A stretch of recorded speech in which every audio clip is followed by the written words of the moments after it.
and had a chance to speak with the president and also with the vice president and a number of the cabinet officials. And there's a real excitement that they have about West Virginia. They know we're doing some pretty incredible things, and they've been very good partners to work with on a host of different topics. One of the meetings that I had last week was with Secretary Burgum, and I ended up signing an agreement with Interior that's going to really allow West Virginia to have primacy in terms of the regulation of mining on these federal lands. That's a significant issue, and that's going to help stimulate hundreds of jobs. So these are little things. Every time we do it, it makes a difference, but I'm deeply grateful that we have the kind of partnership and the relationship with federal agencies that can help put people to work. And putting people to work is what we do every day. We're trying to clear out all the regulatory obstacles and do everything we can to put West Virginia in a better place. I will say that the conversations last week were very fruitful. Secretary Burgum and Secretary Wright, they're very excited about our 50 by 50 plan, and they know that it's a critical part of America's effort to advance energy independence, but also to put the country in a position to deal with the demand for artificial intelligence and these intelligence centers that are sprouting up across the country. So a lot of good collaboration. Last week, we also met with Commerce and NTIA about the broadband monies, and we're hopeful that we have an opportunity to have a lot of other good things happen. You all reported on the $546 million that went directly for broadband. Well, there's some of the non-deployable components because there's still more money that's allocated for West Virginia. So we're having conversations about that because we want West Virginia to not only have the up-to-date modernized broadband, but we want to make sure that there are going to be opportunities in areas of wireless or in other data initiatives as well with the over $500 million that's left. So I just wanted to report that to you because I think these are really big things for West Virginia. I also wanted to bring you here today and talk to the public about the budget. And I want to say at the outset, the goal here is not to have anything devolve into personalities or back and forth. I know that on day 42, things get a little chippy around the Capitol. My goal is to talk to you about kind of the facts, where we are, how we got here, and also to make it really clear that we want to collaborate with the legislature to get the best possible policies.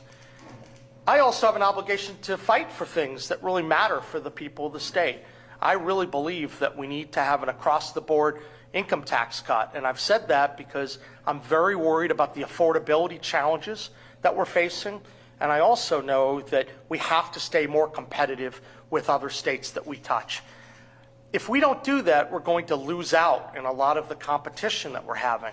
When you have Pennsylvania at 3%, 3.07 to be exact, when you have Ohio moving down to 2.75, and Kentucky going to 3.5, and West Virginia at the highest rate of 4.82, one of those does not look like the others, and we have to get more competitive. We've made decisions in our budget request that are very fiscally responsible, and we're really excited about that because we think that's a model that can be very beneficial as the House and Senate have to come together. We are looking to be a good partner with them to make sure that we can accommodate the concerns that our citizens have. But let's step back a minute because a lot of people talk about, well, can you afford to do a tax cut? I think we have to do a tax cut, across the board tax cut. And let me explain why. If you go back to the time when I came in, I correctly pointed out, and I could back up everything we said, that we had some fiscal issues that we had to address. We talked about some of the structural challenges that were in place, but then we went to work. That's important. And we're not pointing fingers. We're not attacking anyone. But we said we need to make changes so that we can become more competitive with the other states that we touch. What were those changes? We had a 2% decrease in terms of baseline spending from last year, from the previous year to last year. That's very significant because when you're talking about budget problems that go out into the future, you have to address the baseline, the legal obligations that you have. We had 108 million reductions last year alone. So when you think about 400, you end up deducting, well, that's 108. We also reduced a lot of one-time money, and that was very positive too. Second, we went to work on PEIA. Most important thing out of that is you're not seeing 14% increases. You're not seeing 10% increases. You see a 3% increase, and that's a very defensible number, especially when you know that healthcare costs are skyrocketing, and that's not something that's easy for the state to address, right? Because healthcare costs occur and the trend lines move on a national level. And when I first came in, they were expected to move at a 11, 12, 13% level out into the future. While trend lines are still moving as aggressively, they're down a little bit, but we've also made really good changes to PEIA through the work of our team to make sure that some of the expectations of the budget increases from PEIA aren't going to be realized into the future. When you start with a 6-year budget where you're going to be looking at PEIA potentially rising 55, 65, 75, 85 each year, and you could make changes to make it more affordable for people, that's good, and therefore you save budget money as a result. Third, we made an important decision to get out of the long-term care business. That also affected the budget as well, and a really good policy, quite frankly motivated by the fact that when I was Attorney General, there was a patient who was in the scalding water who died. I think that there's a better opportunity to have higher quality health care than in those facilities. So what do? We ended up selling those facilities, and I think we're going to have better quality. But as a result, we garnered $52 million net after the fees were paid, and we saved $80 million that we otherwise would have had to pay to rebuild those facilities. So those are real tangible things that we're doing to get the baseline down and to save money. Then there were other changes as well. If you look at Hope Scholarship, when I first came in, we took the treasurer's number, because he's in charge of the program, we plugged it in. And at the time, people were thinking that Hope might be about 47, 48,000. But obviously, this is not an exact science, and I think they're trying in good faith to get to a number. Well, those numbers have changed, and they've gone from 48, 47 down to then 42, maybe even a little lower. So you've noted that some of your money, even that we put in the budget, might be higher forecast than where the treasurer is now because they think there won't be as much enrollment. That saves money too, and we think that's positive. But when you add all of those things up, those are really significant needle movers over the 6-year period and for purposes of this budget. A lot of really hard work is being done to consistently manage state government to make it more efficient. And we have to keep doing it though. We have audits that we've conducted on human services, on transportation, on Homeland. We're hopeful we can share that with you very soon. We've been a little bit busy on a few other things, but we want to share that with you because the taxpayers paid for it, and I want you to be able to see some of their conclusions, right? I think that's terrific. But we're going to have additional ways we can save money. We know that 4% of the budget goes to the health facilities. 4%. That's a significant amount of money. My goal is to find different ways to work to get those dollars down and make the kind of changes that free up more monies into the future. It takes time to make that happen, but we're committed to doing that. So all of that goes into how we prepared the budget for this year. Our budget is very fiscally responsible, and I'm going to tell you exactly why we did what we did. You know, there are a lot of times people try to fund a program, and I'm not here to point at a particular person, but if you have a program that's obligated under the law, let's take Hope or let's take Medicaid. There are requirements for how many dollars have to get spent in a particular year when you have an entitlement. So what do? We try to fully fund those items, and between what we have in our budget and the expected surplus, which we feel very good is going to happen, that gets you to the total amount that's out there. So we made these decisions, but take Hope, for example. If you end up not funding, and it's up to the legislature to decide the policy choices, subject to the governor's involvement of approve or disapprove, but Anytime you have a program, let's take HOPE, and if you artificially say, I'm going to put it lower, let's say 60 million or 80 million. In this case, the House finance version was 128 million, different. Then, if the program doesn't change, you have to find that money elsewhere, right? And that's what we're pointing out, that if you have Medicaid, you have certain obligations. Based upon our budget, we fully funded them, but the House finance budget shorts them $95 million. These are real things. These are not debatable. They're facts. We're happy to engage on that, and I'm going to take any questions that you have. That doesn't mean that we're going to declare war on people. It means that what we're trying to do is point out that there are serious flaws in the math, and that you can't say that you're more fiscally responsible if you're actually only funding part of the way through the year. And you know you're going to have to come back in and finish the job later. Let me go further and give very concrete examples that I would ask you to ask members about. We know that SNAP had changes in the big, beautiful bill, right? Well, we have to accommodate that because we have to make sure that we're able to manage the program. One of the provisions that I think you're all familiar with is that SNAP administrative costs changed, that the states were being asked to handle more of the administrative load for SNAP, right? You're all familiar with that. Well, our budget fully funded that. Why? Well, unless we don't want the SNAP program, and that's a policy choice that people could make, you have to pay for it. Otherwise, if it stops 3/4 of the years through, well, you have to practically add what the extra costs would be. In this case, that's $13.5 million. It's shorted in the House finance budget. I'm not here to point fingers and say why, but that's not something that's tenable, right? That's an obligation that we have. Do we close the program down?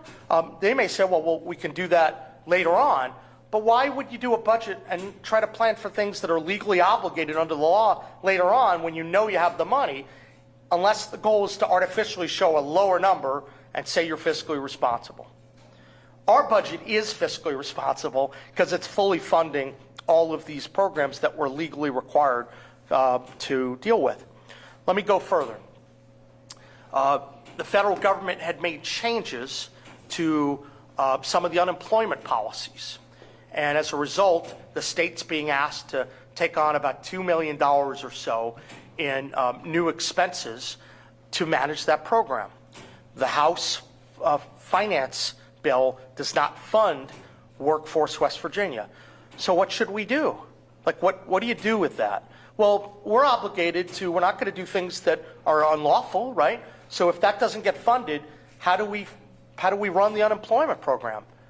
Does that mean that all the offices get shut? What happens to the people? My point in saying this is these are real obligations. And to not put them in the budget, but then claim the budget amount is really lower, that's not true. So these are facts that we have, and we point out SNAP and Workforce West Virginia and Medicaid and HOPE. Now, if they make program changes to these on Medicaid and HOPE or other things, then obviously they won't need as much money and we can deal with it. But I wanted to walk through these items so everyone knows we're looking at a situation where there are artificial changes in a budget to come up with a number, whereas our budget is very fiscally responsible and we can also afford the tax cut. As you know, we built 5% in, and we think it's critically important to maintain that 5% in the budget, and that allows us to get an additional 5%. The Senate did another 5%, but at a minimum, we have the 5% in the House budget. 5% in our budget. The House has 0 for taxes. We don't think that that's responsible. We think it should be important to put more money back into people's pockets. Now look, none of these are issues about personalities. This is about what's best for the people of West Virginia. And I want to tell everyone, I'll work with any member of the House and Senate to try to get to a good result. I'm very encouraged by a lot of things that I see in this legislative session, and I'm eager to partner with them because we win and we rise and fall as a team. If we're all working together, that's how we're going to realize a lot of these big economic development wins. Over the next 30 days, we're going to have some really, really big announcements, and it's exciting, and things that people are going to be able to point to and say, wow, look at the team effort that led to these incredible results. You know, the way I am, I don't like to announce things until the ink is dry. So that might be a little bit different than folks are used to, but I want to make sure that when I give you something to the best of my ability, it's something you can count on. But we're really excited about what's coming, and that's going to serve as the bridge to get us to 2029, 2030, where then when data centers and these intelligence centers and technology centers are flourishing, that's going to bring in the additional revenue that we need to be the true game changer for West Virginia, to dramatically lower the income tax cut and then further to make the kind of investments we need in our infrastructure to keep growing. I believe we really have to grow our way forward, and that's what we're trying to do on the economic development side. And one of the best ways to grow is to keep pace with other states that you touch, so we're not so far behind Ohio or Pennsylvania or Kentucky. I'm really excited about what can happen in the next few weeks, and we're going to work collaboratively. I'm not going to let any of the issues bother us. We're going to continue to spend time with the House and Senate. We've had a lot of good meetings over the last couple of days, and I think we're making progress. And I feel very good that there's an opportunity to get to a really good tax cut, across-the-board income tax cut, and also address the important needs of the citizens, whether they be roads, whether they be education, whether they be some of the health and human service items. I think we're going to be able to get it done. But I wanted to come to you so that folks know that we're really eager to work and collaborate with the House and Senate, but also we have a very fiscally responsible budget, and I think that there's an opportunity to help collaborate together to get everyone to be singing out of the same tune note. And so I thought that would be helpful to give you that background today and take any questions that you have. We have 18 days left to be able to get these big things done. There's room for a tax cut. We budget it. There's room for fully funding HOPE. We've budgeted, and if there are conversations about how different things can change, people are going to find me willing to talk and to listen to get to a good result. But I will fight for things I believe in, and I'm not going to just stand by and watch different things change. I'm going to make sure that the people are getting what they've asked me for and what they've demanded, and that means that we have to walk into this keeping our principles, but also collaborating with people to solve problems.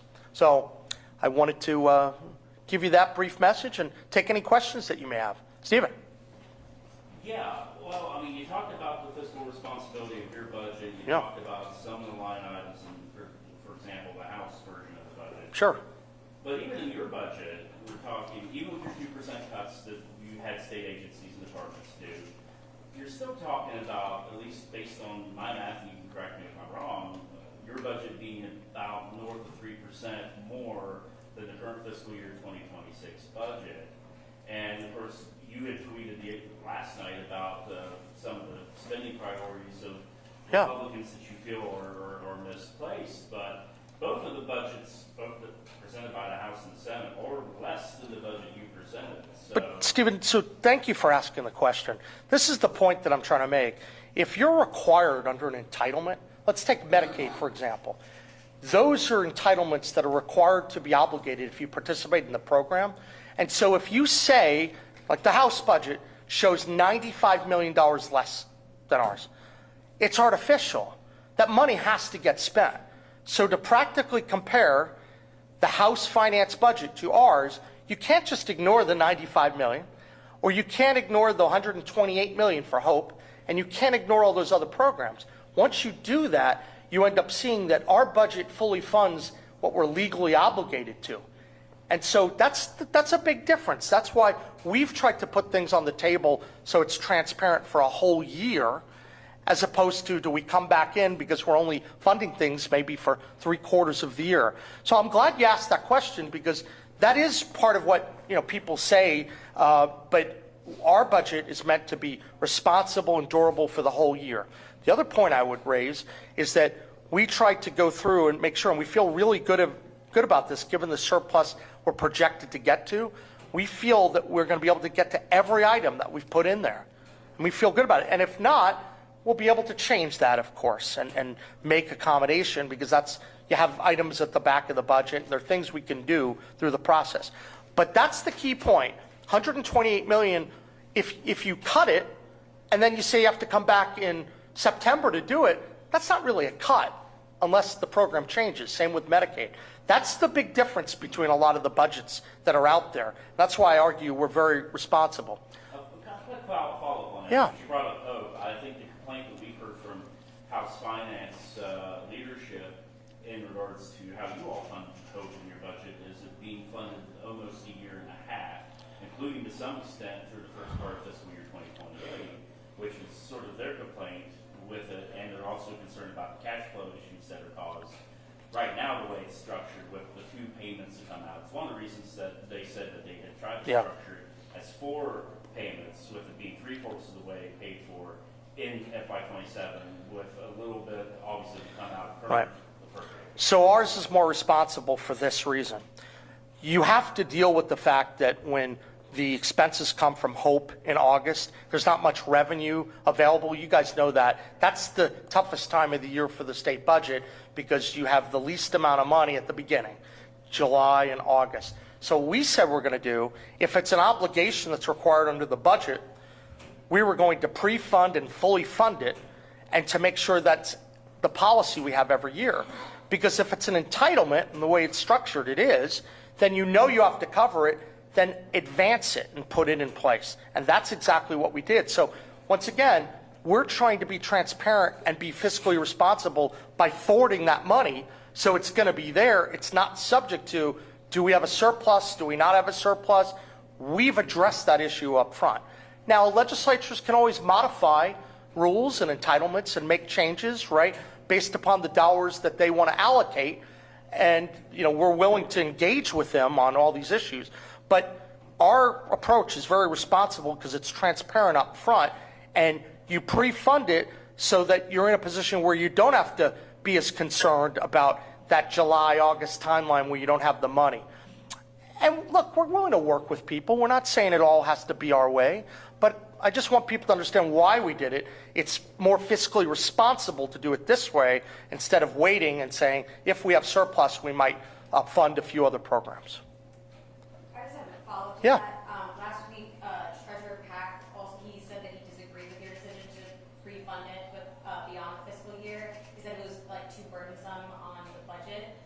So I'm saying you stand by that decision that it was fiscally responsible? Listen, it's the most fiscally responsible decision. If you know you have a program, you want to make sure that you're funding it in advance. And this is a program that's historically been funded as it was in partial implementation stage through supplementals and or surplus. Well, I think it's always responsible, if you know you have an obligation, it's beneficial to build that in.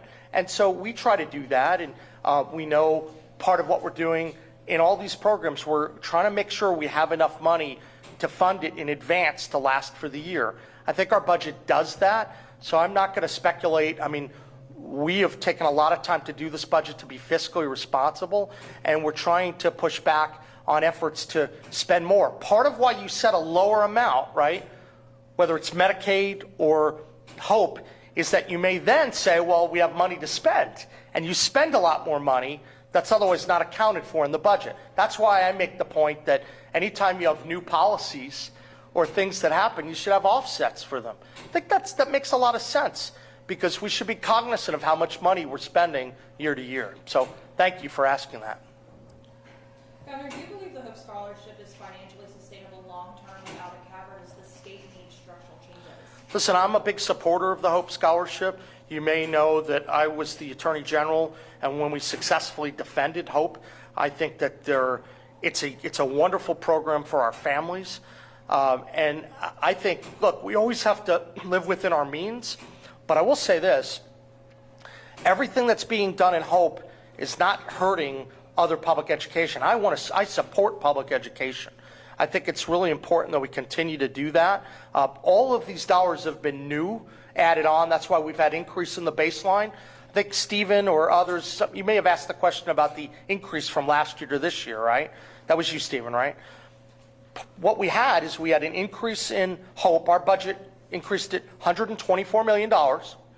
Then we had the pay raise, which was $78 million, and we had PEIA, which is $35 million. That's basically the entirety of the increase, just based on those three things. What we did then was we did the tough decision-making to keep everything down, and obviously when something's, the legislature has dictated they want to fully fund it, we're going to be supportive of it. We're always willing to engage in different conversations to save money. I'm willing to do that, but I do think that HOPE is a real asset for the state, and I'm not looking to dismantle it. Governor, if you receive a budget that does not include the postage worker costs, obviously you're willing to work with, collaborate with the legislature, but if it's not in there or if it's below the 5% that you have initially put in, is that a deal breaker, or is there anything? Well, listen, I don't want to stand here today on day 42. I want to work with them. You know, we had some conversations prior. I'd like to, you know, open up more dialogue. We've actually briefed, what Tom, about 40, 45 different people over the last 24 hours so that they know our thoughts and concerns on the budget. I like to think optimistically. We factored in a tax cut in our budget. Now, I know the Senate put that in and they have some offsets. I think there's a way to get to 10%. But what I'm telling people is we want to collaborate and work. We know that we at least have the 5% in there. Let's work together to make all that happen and not put the lines in the sand. I think that it's good to take some time and to reflect on it. This process is moving earlier than it ever has before, at least that I've been here. And this is my, 14th year that I've been here at the state capitol. I've never seen it move this early. Well, maybe sit down, take a little bit of time, listen to the membership, and let's do this the right way. And if we are really deliberate about it, I think we can get to a good result and something that we could all stand by. And once again, I'm willing to work with anyone to try to have good things happen and to advance these principles that I think I tried to advocate for in my budget. Amelia, how are you? Good. 2 questions. Yeah. Would you veto any potential changes to HOPE should they make it to your desk? Listen, To the tenets of the program. Listen, I'm a big supporter of HOPE, so I am not going to let the program be dismantled, period, and stop. Now, I'm not here to say and rule, every single idea that I haven't thought about out yet, but what I will say is that I was not supportive of what the House Finance did. I deal with things that are in front of me, and so I'm not supportive of that, and I think obviously there's been a lot of pushback on that, but I do believe that we should keep HOPE intact and be very strong, but I'm always looking to improve any program and to do things that help the citizens of our state, and that's going to be the posture I always have. Second question. Yeah. Your budget, as well as the House and Senate budgets, do not have any change to the school aid formula built into them. Yeah. How are you feeling about that? Any support for bills that we've seen that would change that school aid formula or put more funding into kids' special education? Well, I will say this, and I know that Paul Hardesty had come out with some comments about getting and collaborating. I think he said that a week or two ago. Look, we just named a school board pick. I'd be eager to collaborate with them and with others, especially as we're getting toward the end of the session or beyond. There's a way that we can address this. Those issues didn't get brought to us at the budget. It's kind of hard to come up with that now, but I'll look at everything, and I want to make sure we put our kids first. Public school is foundational in West Virginia, and I'm going to make sure that it's funded. So I'm going to always look at different ways to make it happen. But I also want to look at how we're managing all of these existing resources, because there were so many dollars during COVID that went to the counties, and they did baseline building, and then they run out of money, right? Because they took the one-time money, put it in the baseline, and they had a problem. So I'm eager to have those discussions. But I also don't know that the problem with our education system is just about the dollars and cents. We're at either 25th to 27th in the per capita rankings, over 16,000 per pupil.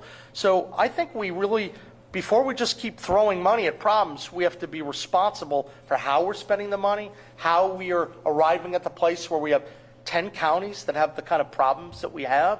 And I'd like to do that before I say, well, now we're going to commit another large bucket of money. But certainly there are bills that are coming to my desk. There's one that we're going to be looking at, that Hancock County issue.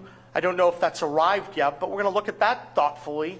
because we know that there's some unique issues that come. So to answer that question, we're going to be open-minded for different issues like Hancock, but we want to be thoughtful about it, and but we'll keep having conversations. I understand that with the major pit tax cut that we had a few years ago, they built in a trigger. Yeah. Of continuing to do that. I know that some of the argument I've heard from members has been that we're jumping ahead of the trigger. Do you feel that trigger is even necessary at this point to make sure that we're not cutting too deep Yeah. and getting ourselves in trouble? Well, I can tell you, as the guy that had to we made a lot of tough decisions over the last year. You guys know we're very fiscally responsible, and we're going to continue that. So I look at two things. This is what drives us on the tax. You have artificial pieces that are put in place about revenue, but I look at what's happening around us. Pennsylvania, substantially lower taxes, income tax level than West Virginia. Ohio, poised to get to 2.75. Kentucky, going to 3.5. Our highest rate is 4.82. This is a competition. I mean, that is what happens in the real world. So I'm excited to get those numbers down. So that's the information we have now, and that's what helps cause me to say we need to make the changes now, because if we don't, we pay a price. People walk with their feet. Taxes are at least one component of what influences where people live. There are a lot of others as well. Obviously, the education system, the infrastructure, the job opportunities that are available, and we're working on all those pieces. But I don't want to be an outlier on the tax side, and I think we have to address it. That's what motivates me to do it. And once again, this year we had significant budget surplus, and I think every time there's been a tax cut, the money is rebounded very effectively, and I think that's a good sign for the future. The other piece is many people are hurting right now, and I think we need to give them a tax cut. It's the most effective way to address a lot of the concerns people have about affordability. Lori. Yeah, the Department of Health put out a statement yesterday afternoon about the rural health transformation. Thank you for raising that. I wondered what is the delay that you all see that Yeah. is keeping this? Well, I'm glad you asked, because I didn't mention that earlier, and that's actually a really important point. So as many people know, we took a lot of time to submit what we thought was a very thoughtful application to CMS, and we were rewarded with a really phenomenal result, $200 million, approximately $199 each year. And if you meet your outcomes and you do what you say you're going to do, that could go on for 5 years. We think that could be transformational to the state, because it's going to facilitate additional recruitment, retention, having more net migration come in, and really strengthen the fiber of our healthcare system. So we're big believers in what those dollars can do.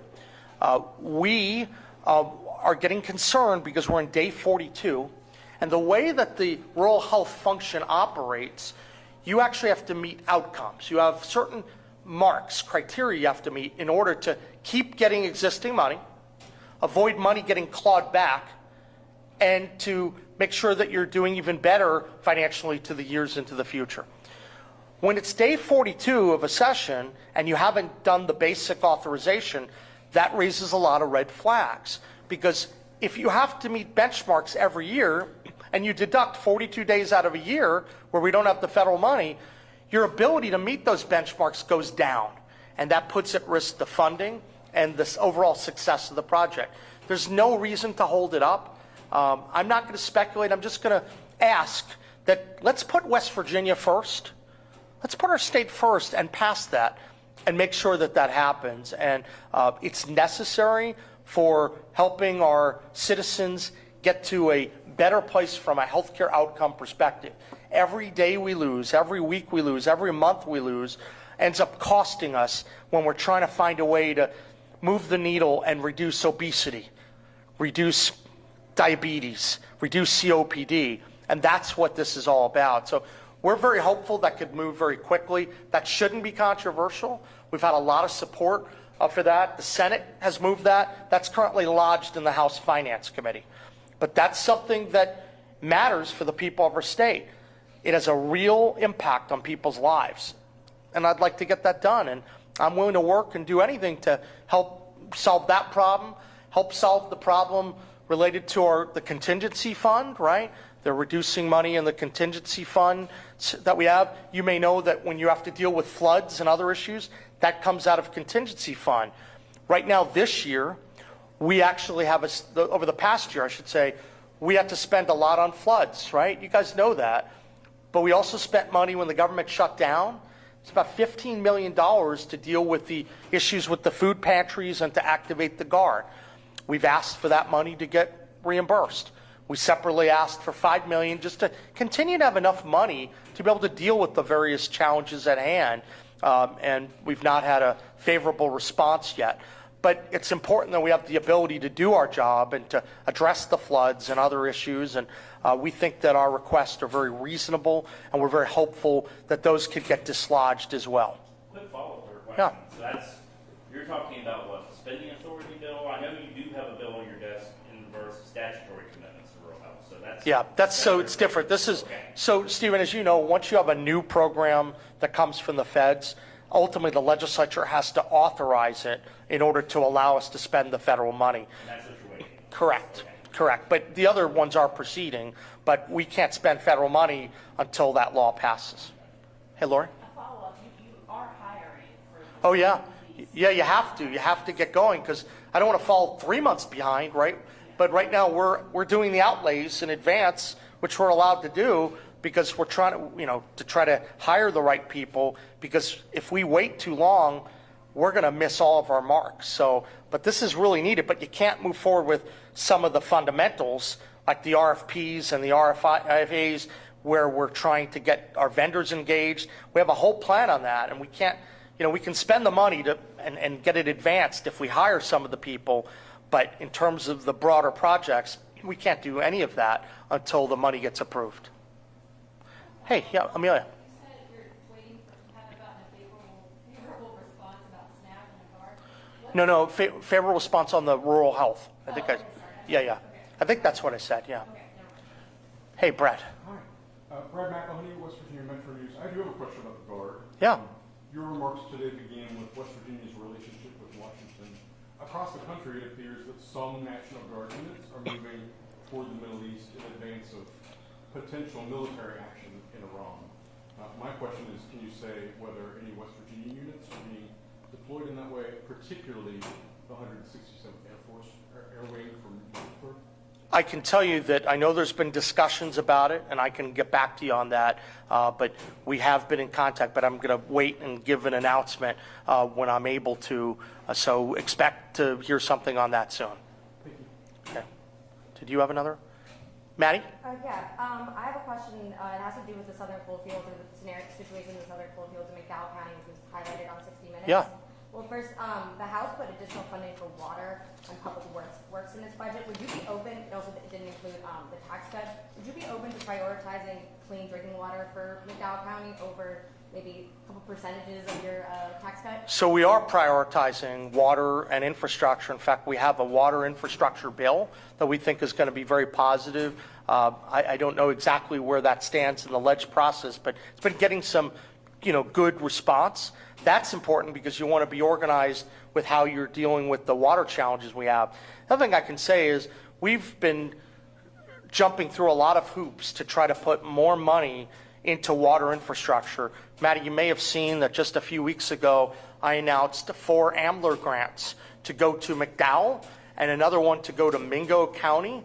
That's important, and we are going to continue to deal with the really challenging issues down there. So we are making that a top priority, and we're going to keep doing that. So I know that there are bills pending right now in trying to reorganize how a lot of the grants and the issues get dispersed, and I think that's going to help because I know when I came in, I can tell you that I'd get one request coming in from DEP with the Safe Drinking Water Fund.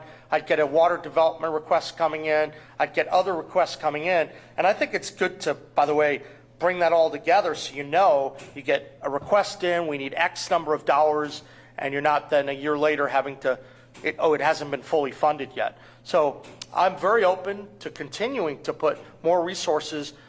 When you focus on the fundamentals, site selection, site remediation, water, sewer. How many times have you heard me say that? It's good for our state, and we certainly care deeply about McDowell and Mingo, and we're going to keep working to help put more resources where it makes a difference. And then just a second one. It has been reported that from ACNR mining operations in West Virginia have ceased active mine. That there's that all of the ACNR's mining operations have ceased, reporting about 4,000 UMWA miners idle. Could you bring some light to that, to why that happened and maybe what your administration is doing? Well, I know this. Since getting a call, we know that as of this afternoon, a number of the miners are going back to work, and apparently by tomorrow, I've been told that virtually all the miners are going back. I will say this, there's been a lot of back and forth between the company and the Soil Conservation District and some issues on the permitting. I won't go into all those details now, but the moment that was brought to our attention, we leapt into action, and we've been working with DEP, working with the company. We can't afford to see those people out of work, and so that's been my motivation. And at least what I was briefed on before coming up here, that was the last question I asked, where are we on that? And they said, it looks like a lot of people are going back this afternoon and first full shift tomorrow. That's my current understanding of it. So that's good, because we can't afford to have people lose their jobs. Could you maybe some of the details? Yeah, go ahead. So I will say this, we try to enforce all the laws. We try to handle things correctly. Sometimes there are different interpretations that people have, whether it's soil district or companies or counties or state. And I'll just say this, we feel really good about everything we've done. We've handled it correctly. I know that there are some disputes. I'm not going to go back into who's disagreeing with who right now. But I will say this, the most important thing is that people are going back to work, and that's what I've been focused on. So a couple quick items, and I know my staff would probably want me to stop right now, but I wanted to mention. We're probably going to have some more announcements on Thursday and then into next week. We have some big things that are coming, and I think people really appreciate it. And when we have more clarity on that, we'll let you know. But we're excited with what we can get done this session, and more economic development wins. This will be the best economic development year that the state has had in, well, at least 15 years that we've tracked. So we're on pace for a really big year, I'll just say that. So thank you, appreciate it.